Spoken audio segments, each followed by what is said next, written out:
요한일서 5장 말씀이 되겠습니다.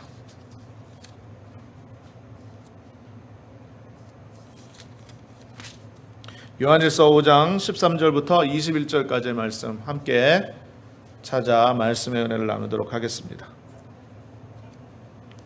요한일서 5장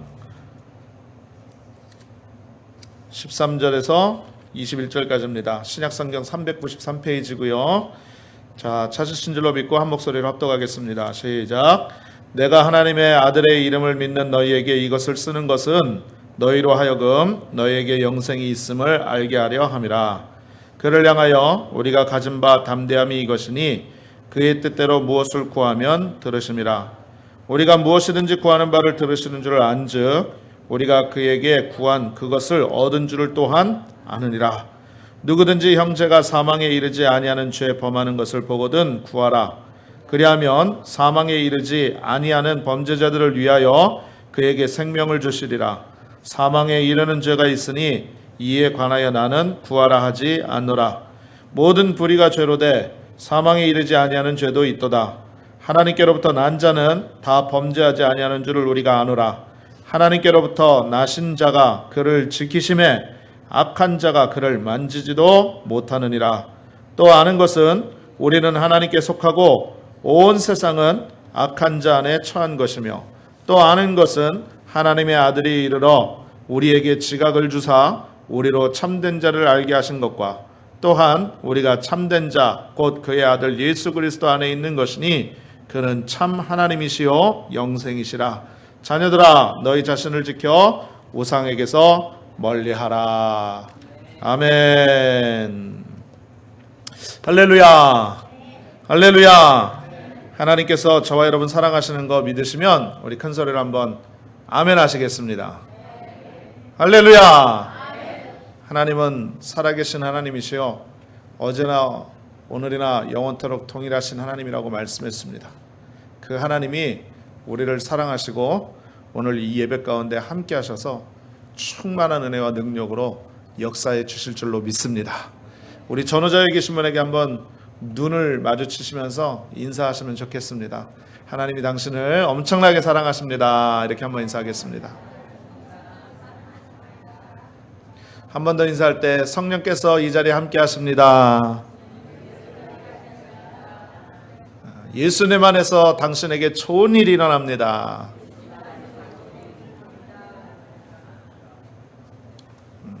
한번 따라 말씀하시겠습니다. 믿음의 확신 세 가지. 자, 큰 소리로 따라 말씀하시면 더 좋겠습니다. 믿음의 확신 세 가지. 예. 오늘 함께 봉독한 요한일서 5장 13절에서 21절의 말씀을 근거로 해서 믿음의 확신 세 가지, 이와 같은 제목으로 여러분과 함께 말씀의 은혜를 나누도록 하겠습니다. 자, 여러분, 우리가 예수 믿고 난 사람들은 그 시점부터 무엇을 하느냐? 신앙생활이라는 것을 하게 됩니다. 그러면 여러분, 신앙생활이란 무엇입니까?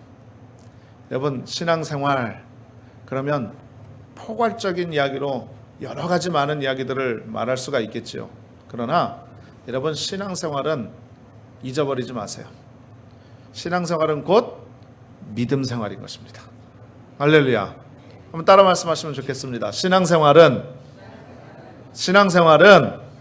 믿음생활이다. 믿음생활이다. 그래서 신앙생활이라는 것은 반드시 믿음을 통해서 하나님 앞에 나아가는 것입니다. 그래서 히브리서 기자는 말하죠.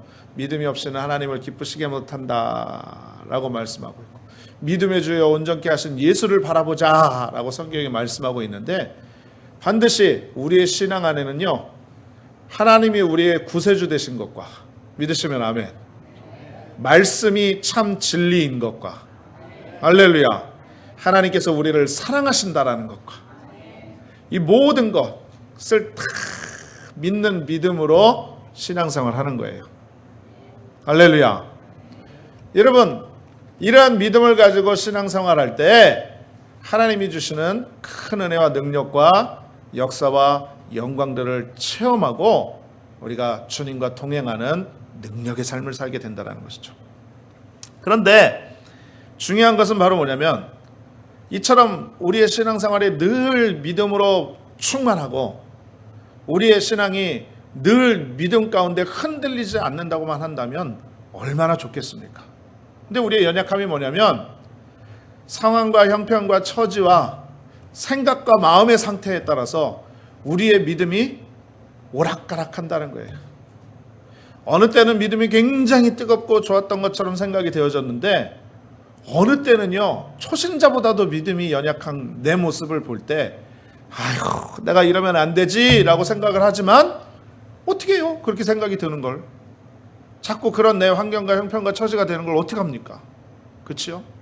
그럴 때는 더 기도도 안 되고 찬양도 안 나오고 그냥 인생의 비관이 되고 원망과 불평만 나올 뿐이고 내가 지금 뭐 하면서 사는지 내가 도대체 지금 뭐 하고 있는지 삶의 의미도 못 느끼고 여러분 이러고 지나갈 때가 얼마나 많이 있습니까? 여러분 그러나 걱정하지 마세요.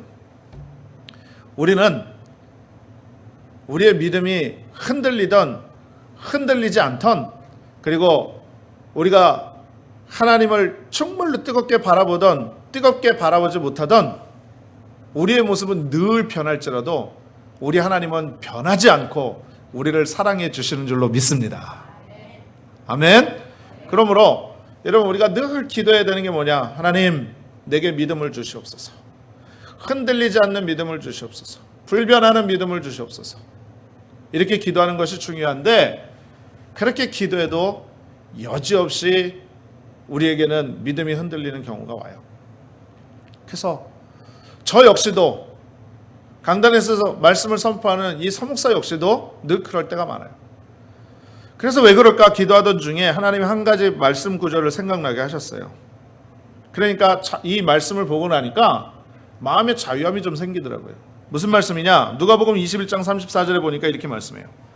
너희는 스스로 조심하라. 그렇지 않으면 방탕함과 술 취함과 생활의 염려로 마음이 둔하여지고 뜻밖의 그날이 덫과 같이 너에게 임하리라 라고 말씀하고 있는 거예요.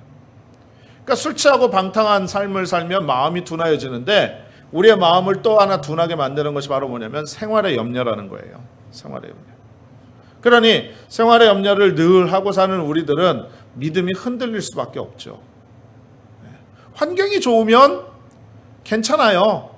그런데 생각지 못했던 사고가 생기거나 내가 원하지 않던 일이 발생을 하거나 내가 거부하고 싶은 일들에 대해서 그냥 그것을 어거지로 해야 되는 그런 상황이 되게 되면 어쩔 수 없이 이 생활의 염려, 마음의 상태로 마음이 둔하여지고 믿음이 흔들릴 수밖에 없다라는 거죠.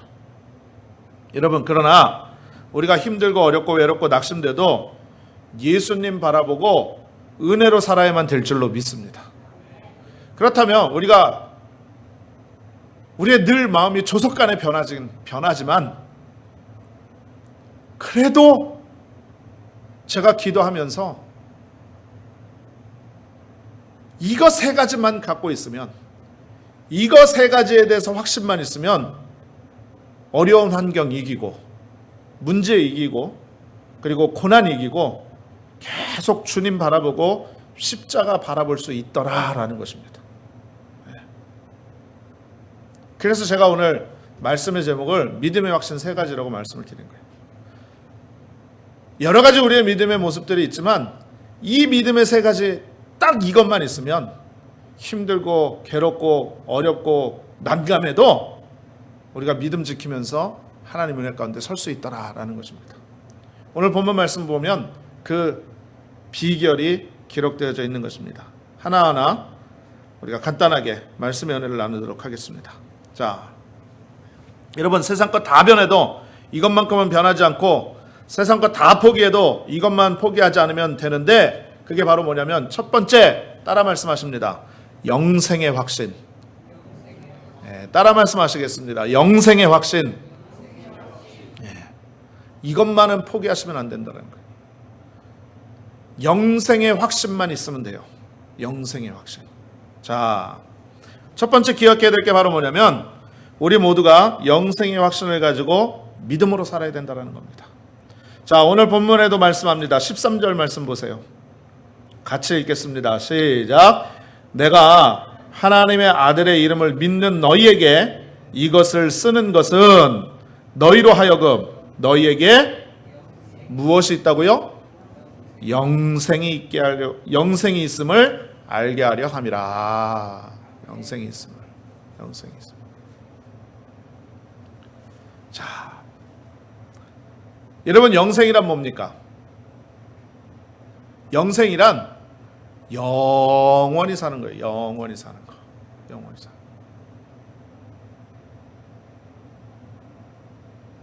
그런데 이 영생이라는 것은 예수 믿는 사람들 누구에게나 주어지는 하나님의 축복이라는 것입니다. 여러분, 우리가 잘 알고 있는 요한복음 3장 16절 말씀, 여러분 다 외우시죠? 한번 외워볼까요? 시작. 하나님이 세상을 이처럼 사랑하사 독생자를 주셨으니 이는 저를 믿는 자마다 멸망치 않고 무엇을 얻게 함이라? 할렐루야. 영생을 얻게 하려 함이라 라고 말씀하고 있어요. 그러니까 여러분, 저와 여러분은 이미 예수 그리스도를 믿음으로 믿은 구원받은 성도인 줄로 믿습니다.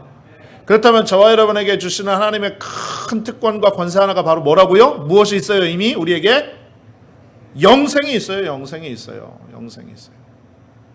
근데 여러분, 영생 그러면 괜히 어려운 말 같아요.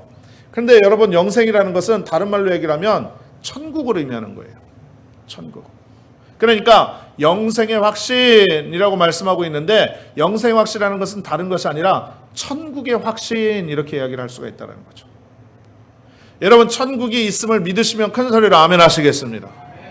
내가 이 땅의 삶을 마치고 나면 반드시 천국 갈 거라는 확신과 믿음이 있다면 이 시간에 큰 소리로 한번 아멘 해보세요. 할렐루야. 네. 한 두 분이, 글쎄요, 죽어봐야 알죠, 목사님.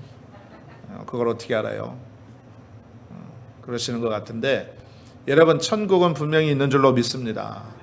우리에게 이미 보장해 주신 줄로 믿습니다. 이 천국의 확신이 그러면 왜 중요하냐? 천국의 확신이 왜 중요하냐? 여러분, 두 가지를 생각해 볼 수가 있어요. 잘 들어보세요. 먼저 생각해 볼 것은 바로 뭐냐면, 천국은 우리가 언제 가는 거예요? 대답해 보세요. 이거 유치원생들도 다 대답할 수 있는 거예요. 자, 천국은 언제 가는 거예요? 네? 맞습니다. 죽음이라는 관문을 거치고 나면, 다시 말씀드리면 이 땅에서의 삶을 마치고 나야 갈 수 있는 거예요. 네. 그죠? 여러분, 그렇다고 한다면 여기에서 우리는 어떤 사실을 얻을 수가 있느냐? 이 땅에서의 삶을 마치고 나면 천국이라는 것을 가게 된다. 그렇다면 이 땅에서의 삶이 끝이 아니라는 거예요. 네. 여러분, 우리의 실수가 뭐냐면 천국이라는 것은 죽어야 간다라는 것을 너무나도 잘 알고 있기 때문에 그 약점을 너무너무 잘 이용하고 있어요. 뭐냐면, 어차피 죽어야 천국 가는 거, 이 땅에서 살 때 그냥 내 맘대로, 내 뜻대로, 내 생각대로 한번 잘 살아보다 천국 가면 더 좋지 않겠냐, 이렇게 생각을 합니다. 그러다 보니까 어차피 천국은 죽어서 나중에 갈 거니까 그건 나중 문제고 지금이 중요하다라고 생각하니까 우리의 믿음에 혼란이 생기는 거예요. 왜? 가치관이 바뀌거든요. 이 땅에서의 삶을 중시하다 보니까 뭐가 우선이 되냐면 돈이 우선이 돼요. 사람들한테 인기 받는 게 더 우선이 됩니다. 편안한 삶, 안락한 삶이 우선이 돼요. 남들보다 먼저 되고자 하기를 원하는 그런 어떤 높은 지위, 권세를 탐하는 그런 삶이 돼요. 여러분, 이거는 어떤 정치가나 어떤 사회적인 특별한 지위에 있는 사람들만이 있는 것이 아니라 세상에 있는 모든 사람들에게 있는 공통점이에요. 그러니까 여러분, 보세요. 이 땅에서의 삶이 아니라고 생각하는 사람은 가치관을 여기에다 안 두고 어디에다 두느냐? 천국에다 두거든요. 그러니까 돈이 중요한 게 아니에요. 물질이 중요하지 않아요. 권세가 중요하지 않아요. 또 인기가 중요하지 않아요. 이 땅에서 편안하고 안락한 삶을 추구하는 그런 삶이 아니라는 거죠. 오직 하나님을 바라보는 귀한 믿음으로 삶을 살 수밖에 없게 된다는 겁니다. 믿으시면 아멘. 믿으시면 아멘. 그렇다면 또 두 번째로 한번 생각을 해볼게요. 천국의 영생의 확신, 천국의 확신이 왜 중요하느냐? 여러분, 아까 분명히 말씀을 드렸어요. 천국은 언제 간다고요? 네? 죽으면 간다고. 그러면 지금 나는 뭐예요? 지금 나는 왜 살아요? 네? 자, 우리가 흔하게 대답할 수 있는 말, 지금 나는 왜 삽니까? 무엇 때문에 삽니까? 하나님의 영광을 위해서. 왜 다 처음 듣는 것처럼 저를 쳐다보시면서 눈빛을 보내세요? 자, 다시 질문 드리겠습니다. 우리는 왜 살아요? 할렐루야. 하나님의 영광을 위해서 사는 거예요. 그럼 질문 하나 더 드릴게요. 우리는 어디서 왔어요? 네? 어디에서 왔어요? 그걸 내가 어떻게 알아요? 엄마 뱃속에 있었는데. 여러분, 우리는 하나님이 창조해서 나온 거예요. 자, 여기 아주 심오한 은혜가 있어요. 바로 뭐냐면, 여러분, 천국이 있는 것을 믿는 사람은 내가 어디에서 와서 무엇 때문에 살며 어디로 가는지를 분명히 아는 사람이에요. 여러분, 이해가 되십니까? 네. 자, 그러면 첫 번째하고 두 번째하고 공통점이 있어요.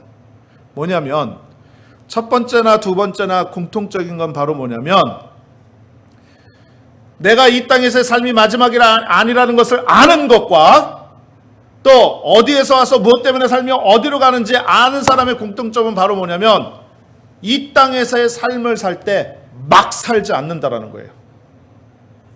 대충 살지 않아요. 시간 흘러가는 대로 어차피 가는 인생, 어차피 흘러가는 시간, 이렇게 안 산다라는 거죠. 공통점이 뭐냐? 내가 저 천국에 가서 주님을 만날 날이 자꾸 가까워오니 내가 이 땅에서 사는 동안 하나님이 기뻐하실 일, 하나님 영광 받으실 일, 하나님께서 칭찬받을 일, 그런 일들을 더 생각하고 더 깊이 기도하면서 주님만을 바라보며 나아가는 삶이 되지 않겠습니까? 할렐루야. 여러분, 그래서 천국의 확신, 영생의 확신이 중요한 거예요. 모든 일반적인 사람들의 생각이 나는 예수 믿었으니까 죽으면 천국 갈 거다라고 그렇게 믿고는 있는데요, 정말 천국 갈 준비를 안 하고 있어요. 그게 가장 큰 우리의 연약함이에요. 애기도 아멘 하잖아요. 여러분, 그러니까 천국의 확신을 갖고 있는 사람의 삶은 어떠느냐? 원망불평하지 않아요. 조금 힘들고 어렵고 고통스러워도 원망하고 불평하고 고통하는 게 아니라, 내가 이 고난을 통해서 하나님 앞에 영광 돌릴 일이 무엇이 있을까? 깊이 고민하고 무릎 꿇고 기도하게 된다는 거죠. 할렐루야. 비판하고 정죄하고 또 믿음 포기하지 아니하고 그냥 인생, 아까 말씀드린 대로 막 사는 그런 인생이 아니라 나의 삶을 다하여서 정말로 하나님의 영광을 위해서, 하나님의 기쁨과 만족을 위해서 최선을 다하는 귀한 의미 있는 인생이 되어진다라는 것입니다. 그러므로 여러분, 우리의 믿음이 흔들릴 때 다른 거 바라보지 마세요. 내 믿음이 연약해지는 것 같다, 그렇게 되어질 때 다른 거 생각하지 마세요. 스스로에게 질문해 보세요. 승범아, 너 죽으면 천국 갈 거지? 그럼 천국 갈 거지. 그러면 천국 갈 사람이 지금 이만한 일 가지고 낙심하고 좌절하고 원망하고 불평해야 되겠어? 라고 스스로에게 말해보세요. 그러면 그러한 은혜와 위로를 통해서 하나님이 주시는 놀라운 역사가 넘쳐나게 되는 것 체험하게 되실 줄로 믿습니다.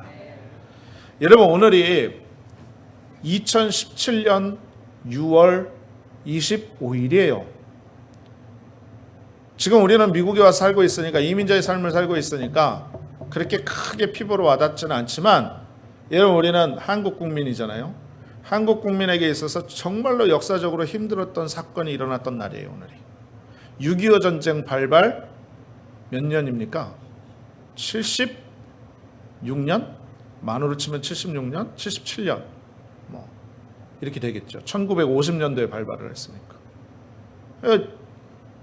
대한민국으로 치면 굉장히 의미 있는 날이에요. 그죠? 그런데 이 6.25 전쟁을 통해서 우리 가운데 큰 은혜가 되어지는 하나의 그런 전해 내려오는 이야기가 있는데 여러분에게 잠깐 소개를 드리려고 합니다. 여러분 전남 영광군 염산면이라는 곳이 있어요. 이 전라남도 영광에서 얼마 떨어지지 않은 그러한 곳에 있는데 6.25 전쟁 발발 후 1950년 9월 말입니다. 염산교회 신자들이요 이제 서울 수복을 했잖아요. 군인들이 낙동강 하류까지 밀려 내려왔다가 다시 밀고 올라가가지고 서울 수복을 했잖아요. 그랬는데 이것을 기념하면서 국군 환영 행사를 준비하는데요. 이 준비를 하다가 아주 끔찍한 일을 당했습니다. 무슨 얘기냐면 이 전남 영광군 염산면의 근처에 월안산이라는 산이 있는데 이 산 속에 숨어있던 인민군 잔당들이요 이 교회 신자들을 무차비 살해를 한 거예요. 학살을 한 겁니다. 어떻게 죽였냐면 신자들에게요 20kg짜리 정도의 돌을 지푸라기로 이렇게 묶어가지고 목에다 매달았습니다. 그리고 나서 그들을 총과 칼과 죽창으로 밀어가지고 바닷가까지 끌고 가서 바닷가에서 다 수장시켜버린 거예요. 살려고 발버둥 치면은 발버둥 치는 사람을 향해서 죽창으로 그냥 찔러서 죽었는지 안 죽었는지 확인까지 하는 그런 모습이 되어졌습니다. 그래가지고 어떻게 되어졌느냐? 신자 77명이 순교를 당했어요. 그 옆에 있던 야월교회라는 데도 있는데 이 야월교회도요 갓난아이를 포함해가지고 65명이 생매장을 당했습니다. 여러분 이건 그냥 전해 내려오는 이야기가 아니라 제가 뉴스에서 봤는데 그 살상의 현장에서 생생하게 살아있던 사람이 나와서 목격한 거를 증언을 하는 걸 제가 봤어요. 그때 당시 나이 9살, 지금은 장로님이 되셨고 지금 80이 훨씬 넘으신 그런 나이가 됐고 제가 뉴스에서 봤어요. 뉴스에서. 그런데 여러분 참 은혜가 되는 건 바로 뭐냐면 순교자 합장 묘비가 있는데 그 묘비의 글에 이렇게 기록이 되어 있습니다. 뭐라고 기록이 되어 있냐면 잘 들어보세요. 한국 기독교 최대 순교 성지인 염산교회는 1950년 6월 25일 전쟁 당시 예수님을 믿는 신앙을 생명보다 소중하게 여기고 목숨을 내놓은 77인의 순교자의 희생이 있었다. 이들은 이 땅의 영화로운 삶보다는 저 천국을 소망하며 믿음을 지키다가 돌을 매달고 새끼줄에 묶인 채 수장당하고 구덩이에 생매장되고 죽창에 찔리고 몽둥이에 맞으며 목이 잘리면서도 천국을 바라보며 마지막 순간까지 기도하고 찬송을 부르다가 순교의 제물이 되었다. 이렇게 기록이 되어 있어요. 그러면서 그때 당시에 순교한 분들의 이름 77명이 그 순교비에 다 기록이 되어 있는 거예요. 지금 한국 가면 있어요. 여러분 어떻게 이런 일이 일어날 수가 있을까요? 어떻게 이와 같은 일이 발생할 수가 있을까요? 여러분 묘비에도 기록하고 있지만 이 순교자들은 이 땅에서의 삶을 잠시 잠깐 있다가는 삶을 목적으로 두고 살지 않았어요. 비록 내가 고난당하고 목숨의 살해의 위협을 받는 그런 위기의 순간 가운데서도 저 천국을 바라보는 믿음의 소망이 있었기 때문에 그러한 고난을 견디고 이기고 승리할 수가 있었고요. 믿음의 후손들에게 은혜를 끼치고 하나님께 큰 영광의 면류관을 받는 그러한 믿음의 사람들이 되어졌다라는 것입니다. 할렐루야. 여러분 우리도 그와 같은 삶을 살아야 돼요. 우리도 이와 같은 삶을 살아야 돼요.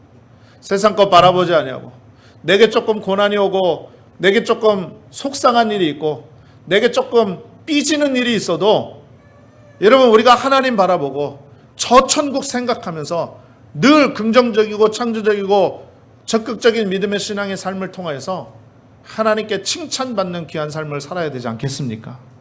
할렐루야. 믿으시면 아멘. 믿으시면 아멘. 그래서 여러분 정말로 중요한 건 믿음이 흔들릴 때 다시 한번 내 마음 가운데 있는 천국의 확신, 천국의 소망을 한번 생각해 보세요.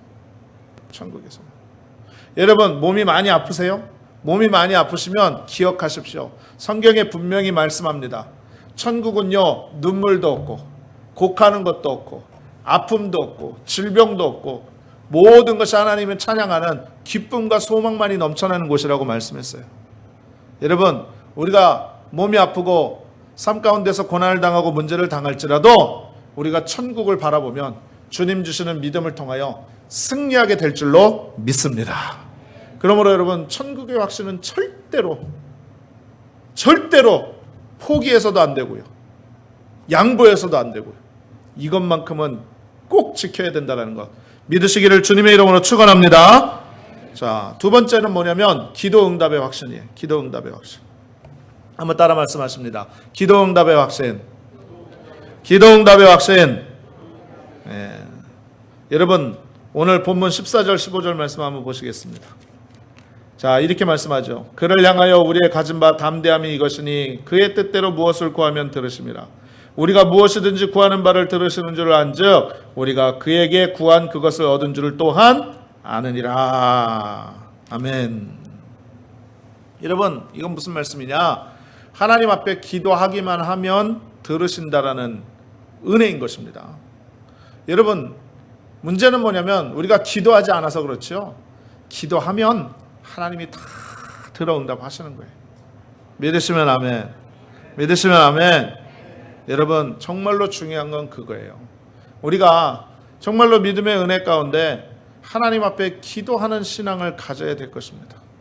기도하는 신앙을 가져야 하나님께서 들으시고 하나님께서 우리 가운데 역사해 주시는 건데 문제는 뭐냐면 우리가 기도를 안 한다는 거예요. 기도를 안 한다. 정말 중요한 건 기도를 해야 되는데 기도를 안 한다는 거예요.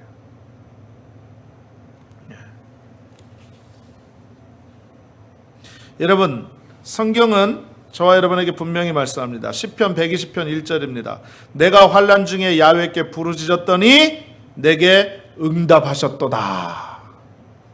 시편 138편 3절에 말씀해요. 내가 간구하는 날에 주께서 응답하시고 내 영혼에 힘을 주어 나를 강하게 하셨나이다. 예레미야 33장 3절에 말씀합니다. 너는 내게 부르짖으라. 내가 내게 응답하겠고 내가 알지 못하는 크고 은밀한 일을 내게 보이리라. 할렐루야. 네. 여러분 중요한 건 그거예요. 우리가 기도 안 해서 그렇죠. 기도하면 하나님이 다 들어 응답해 주시는 줄로 믿습니다. 네, 여러분 끝까지 기도에 힘써야 돼요. 끝까지 기도에 힘써야 돼요. 우리가 기도하면 하나님께서는 반드시 들으신다는 거예요. 자, 마지막 세 번째로 우리에게 믿음의 확신 세 번째는 바로 뭐냐면 주님께서 나와 함께 하신다는 사실입니다. 한번 따라 말씀하십니다. 주님께서 나와 함께 하십니다. 믿으시면 큰 소리로 아멘 하십니다. 이게 큰 소리예요? 큰 소리로 아멘 하시겠습니다. 내가 여지껏 이렇게 소리를 질러본 적이 없어. 내 인생 살아온 동안에 내가 이렇게 큰 소리를 질러본 적이 없어 할 만큼 큰 소리로 한번 아멘 하십니다. 네. 요게 이제 기준이에요. 아멘 소리가. 할렐루야. 네. 여러분 다른 것 아니에요. 주님께서 나와 함께 하심의 확신이라는 거죠. 여러분 18절 말씀 한번 보세요. 같이 읽겠습니다. 시작. 하나님께로부터 난 자는 다 범죄하지 않은 줄을 우리가 아노라. 하나님께로부터 나신 자가 그를 지키심에 악한 자가 그를 만지지도 못하느니라. 아멘. 여러분 이건 바로 뭐냐면 하나님께서 우리를 지키시고 보호하시겠다라는 겁니다. 하나님이 우리를 지키시고 보호하신다라는 것은 무엇을 의미하느냐? 하나님이 나와 함께 하신다라는 것입니다. 할렐루야. 여러분, 우리가 성경을 보면서 정말로 큰 은혜라는 것은 바로 뭐냐면, 여러분, 우리가 성경을 읽을 때 대표적인, 우리를 대표하는 대표적인 백성들이 나옵니다. 그게 누구죠? 이스라엘 백성들이에요. 그죠? 이스라엘 백성들은 하나님 앞에 무엇 하나 잘하는 것이 없었어요. 늘 범죄하고 원망하고 불평하고 감사할 줄 모르고, 정말로 왜 이런 백성들을 하나님이 택하셨을까 하는 의문과 의심이 들 정도로 그런 연약한 백성들이었었어요. 그럼에도 불구하고 하나님은 이스라엘 백성들과 늘 함께 하셨어요. 낮에는 구름 기둥으로 함께 하셨고 밤에는 불 기둥으로 함께 하셨고, 애굽을 나올 때에는 바다를 가르기도 하며 40년 동안 광야를 헤매면서 다닐 때에도 그의 의복이 떨어지지 않고 신발이 닳지 아니하고 그들이 수고하고 애쓰지 않아도 하늘에서 먹을 것을 내려주면서 입히고 먹이고 감싸주고 애써주시는 분이 바로 우리 하나님이셨다는 것입니다. 할렐루야. 할렐루야. 여러분, 그렇게 함께 하시는 귀한 역사들로 나아갔다라는 거죠. 그런데 우리가 이러한 은혜를 보면서 그 하나님이 나와 함께 하신다, 나의 어려움과 고통 가운데도 함께 하신다, 이러한 믿음 가운데 늘 믿음으로 승리하며 살아갔으면 좋겠는데 이게 잘 안 돼요. 뭐냐면, 많은 사람들의 일반적인 연약함이 바로 뭐냐면, 자신이 고통당할 때, 문제 만났을 때 하나님께서 우리와 함께 하심을 잊어버리고 혼자 이 어려움을 감당하려고 하는 어리석음이 있다는 것입니다. 그러니까 신앙에 문제가 생기고 마음이 흔들리고, 그리고 우리의 모습 가운데 주님을 의지하지 못하는 연약함이 나타나게 된다는 거죠. 그러면서 이렇게 얘기를 해요. 입버릇처럼 말을 합니다. 주님이 날 버리셨나? 야, 누구 김집사 기도하는 건 하나님이 다 들어주시던데 왜 하나님 내 기도는 듣지 않으시나? 라고 그렇게 생각하고 낙심하고 절망하는데, 여러분, 그것은 주님에 대한 우리의 오해일 뿐이라는 것입니다. 할렐루야. 여러분, 하나님께서는 언제나 우리 가운데 함께 하시는 줄로 믿습니다. 우리 가운데 놀라운 은혜를 베풀어 주시는 줄로 믿습니다. 여러분, 출애굽기 3장 7절에 이런 말씀이 있어요. 뭐라고 말씀하냐면, 야훼께서 이르시되 내가 애굽에 있는 내 백성의 고통을 분명히 보고 그들이 그들의 감독자로 말미암아 부르짖음을 듣고 그 근심을 알고 라고 말씀하고 있습니다. 여러분, 이스라엘 백성들이 애굽의 노예로 잡혀가지고 430년 동안 종살이를 하고 그들이 도저히 못 살겠다, 도저히 힘들다, 아우성을 치고 하나님 앞에 부르짖어 간구하니까 하나님께서 모세라는 지도자를 세워서 출애굽의 계획을 말씀하시는데, 친히 모세에게 하나님이 이렇게 말씀을 하시는 거예요. 내가 애굽에 있는 내 백성의 고통을 분명히 보았다. 그들의 감독자로 말미암아 부르짖음을 듣고 있다. 그리고 그 마음 가운데 고통스러워 근심하는 것을 알고 있다 라고 말씀하셔서 출애굽의 놀라운 위대한 계획을 주님께서 역사하시죠. 사랑하는 우리 성도님들이요, 우리 하나님은 어제나 오늘이나 영원토록 동일하신 좋으신 우리의 하나님이 되는 줄로 믿습니다. 여러분, 우리 주님께서 우리의 삶의 고통을 알고 계세요. 또 내가 눈물 뿌려, 아무도 모르게 눈물 뿌려 기도하고 있을 때 우리의 모든 근심을 통하여 부르짖음을 듣고 계시는 거예요. 다른 세상 사람 아무리 누가 알아주지 않아도 우리 주님은 알고 계시는 거예요. 그렇기 때문에 우리 주님께서 나와 함께 하신다라는 확신과 믿음만을 가지면, 지금 조금 괴로워도, 지금 조금 문제 만난 것 같아서 인생의 밑바닥 가운데로 자꾸만 추락하는 것 같아도, 여러분, 언제나 반드시 하나님께서 건져 올리시고 우리를 구원하여 주시고 주님의 놀라운 축복의 반열 가운데 넘쳐나게 하시는 것 믿으시기를 주님의 이름으로 축원을 드리겠습니다. 여러분, 그러므로 우리는 끝까지 끝까지 주님만을 바라보는 귀한 역사가 있어야만 되는 거예요. 이런 우리의 연약함이 바로 뭐냐면 내가 문제 만나고 어려움 당했을 때 하나님이 정말 계시긴 하는 건가? 그런 의심이 들 때예요, 사실은. 근데 여러분, 이번에 제가 한국에 가서 이제 이렇게 운전을 하게 됐는데 운전을 하면서 느낀 게 있어요. 뭐냐면 여러분들 아시겠지만은 한국을 최근에 다녀오신 분들이나 다 아시겠지만 한국은 곳곳에 이 감시 카메라가 있어요. 그래서 차가 만약에 속도 위반을 하고 싱 지나가면 교통경찰이 와서 세우지 않아요. 그냥 카메라가 찰칵 사진을 찍어가지고 당신 위반했으니까 메일로 해가지고 범칙금 얼마 내시오 그러고 날라와요. 그런데 참 희한한 게 뭐냐면 여러분 한국 차들은요 내비게이션이 너무 좋아가지고 이 교통 카메라 단속 카메라가 어디 있는지 또 다 가르쳐줘요. 그래서 조금 막 달리다가 만약에 예를 들어서 속도 제한이 60km야. 그런데 지금 달리는데 한 80km를 달리고 있어요. 그러면 전방 1km 앞에 단속 카메라가 있습니다. 띵동 그러면서 전방 앞에 단속 카메라 있으니 속도를 줄이십시오. 그러면서 계속 가르쳐줘. 그러니까 원래 60km를 달려야 되는데 80km를 달리다가 그 카메라 앞에 가면 브레이크를 밟아서 60km 밑으로 가야 돼요.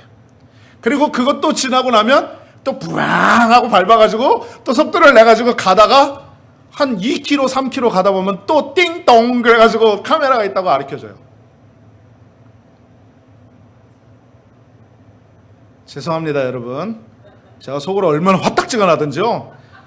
속도를 낼 수가 없는 거예요. 이게 뭐 하는 짓인가 이게.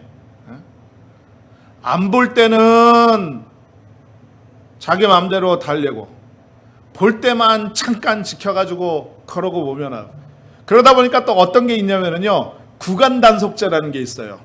뭐냐면 사람들이 카메라가 있는 데에서만 속도를 잠깐 줄였다가 속도를 또 막 내니까 이제는 머리를 써서 어떻게 하냐면 구간 단속이라고 그래가지고 처음에 스타트 끊는 데부터 나중에 나오는 지점까지 평균 시간을 재는 거예요. 시간을. 무슨 이야기인지 이해가 되시죠? 그래서 그 시간보다 빨리 나오면 너 중간에 속도 위반했구나. 그래가지고 결국은 또 티켓이 날라와요. 머리 좋죠?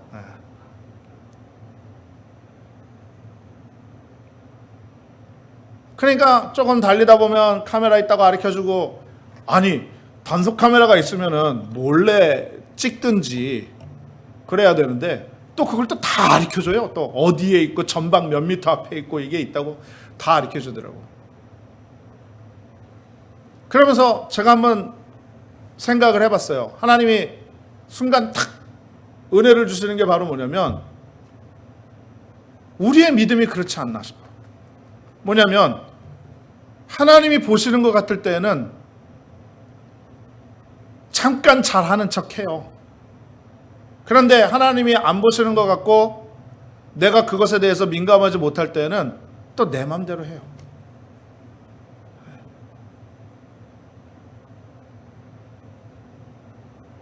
그러니 중요한 건 뭐냐? 본질을 알아야 된다는 거죠. 여러분 감시 카메라가 왜 그렇게 많겠어요? 누구 위해서 있는 거예요? 운전하는 사람 위해서 있는 거예요. 속도 내지 말라고. 위험하니까. 사고 나면 누구 손해예요? 자기 손해예요. 그러니까 위험하니까 속도 내지 말라고 그렇게 해놓은 건데 우리는 일반적으로 생각할 때 그렇게 안 생각하고 반대로 생각을 해요. 왜 저런 걸 만들어가지고 말이야. 그렇게 생각을 합니다. 여러분 우리의 믿음도 그럴 때가 있어요. 하나님이 함께 하신다라는 그런 믿음의 진리의 은혜 가운데 있으면서도 우리는 가끔가다 하나님의 은혜를 함께 하시는 그 은혜를 거부하고 내 맘대로 독주할 때가 있다는 거죠. 여러분 그럴 때는 여지없이 실패하고 낙심하고 절망하고 삶 가운데 어려움이 다가올 수 있어요. 그러다 보면 우리의 믿음이 왜곡이 되어져서 하나님이 나와 함께 하시지 않나 보다, 하나님이 날 사랑하시지 않나 보다 라고 그렇게 오해하고 하나님을 온전히 바라보지 못할 때가 많이 있는데, 여러분 그렇지 않습니다. 우리 하나님은 우리 인생의 감시 카메라가 아니에요. 하나님은 언제나 우리와 함께 하시는 줄로 믿습니다. 우리의 일거수일투족을 다 보고 계세요. 그러니까 여러분 삶 가운데 어려움이 와도, 문제가 다가와도, 또 시험이 다가와도 낙심하지 마십시오. 그 하나님은 도와주시기 위해서 우리와 함께 하시는 하나님이에요. 우리를 너무나도 사랑하시기 때문에 우리의 모든 것이 다 형통할 수 있도록, 그리고 정말로 주의 은혜 가운데 거할 수 있도록 복을 부어주시는 좋으신 하나님이라는 것을 믿음으로 기억하고 우리는 늘 주의 은혜 가운데 살아가야만 될 줄로 믿습니다. 나와 함께 하신다라는 믿음의 확신으로 나아가야만 될 줄로 믿습니다. 그래서 여러분 말씀을 마칠게요. 우리의 삶은, 우리의 신앙생활은 믿음 생활이라고 말할 수 있어요. 근데 이 믿음이라는 게 언제나 늘 똑같으면 얼마나 좋을까요? 그렇지 못해요. 어려움이 다가오면 믿음이 연약해질 수밖에 없는 게 우리의 진실된 모습이에요. 여러분 그럴 때일수록 믿음의 확신을 가지십시오.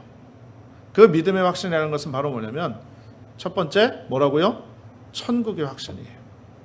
두 번째는 바로 뭐냐면, 내가 기도하기만 하면 하나님이 응답해 주신다는 확신이에요.